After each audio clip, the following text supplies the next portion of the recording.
এই শর্টসে তো তোমাদের সাথে আমার মেকআপ লুক শেয়ার করেছিলাম, এবার সেই বিয়ে বাড়িতে এসে একটু খাওয়া দাওয়াটাও ভাবলাম শেয়ার করি। এই দেখো আমাকে কী সুন্দর একটা প্লেট দিয়েছে, বাঁশ বাঁশ দেওয়া, লাইফেও বাঁশ, খেতে এসেছি ভাই এখানে প্লেটটাও বাঁশ, জীবনটা ওই বাঁশে বাঁশেই কেটে গেল। তো জোকস পার্ট, ফার্স্টে আমাদের দিয়েছে হচ্ছে ফিশ বাটার ফ্রাই।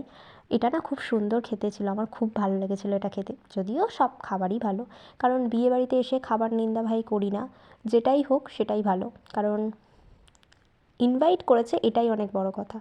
আর জিনিসপত্রের যা দাম, দ্রব্যমূল্য যেভাবে বৃদ্ধি পাচ্ছে, তাতে মানুষ সে যেভাবেই আয়োজন করুক না কেন সেটাই অনেক। সেখানে কী খাওয়ালো, কতটা খাওয়ালো, কেমন হলো, এটা ম্যাটার করে না আমার মনে হয় অন্তত। তো যাই হোক, তোমাদের সাথে তো এখানে দেখিয়ে দিলাম।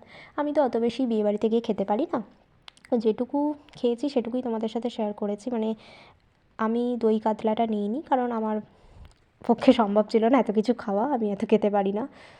আর এটা হচ্ছে মাটন, মাটন আমি জাস্ট এক পিসই নিয়েছি, কারণ আমি তো মাটন খাই না।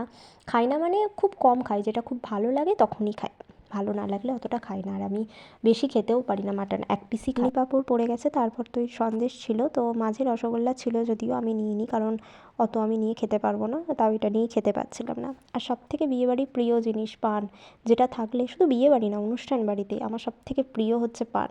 আমি আইসক্রিম নিইনি, একেই ঠান্ডা, আর এমনিতে আমি আইসক্রিম খুব একটা পছন্দও করি না, তার জন্য আইসক্রিম আর নিলাম না। তো আজকের মতো ভিডিওটা এখানেই শেষ করছি, তো চলো টাটা বাই বাই।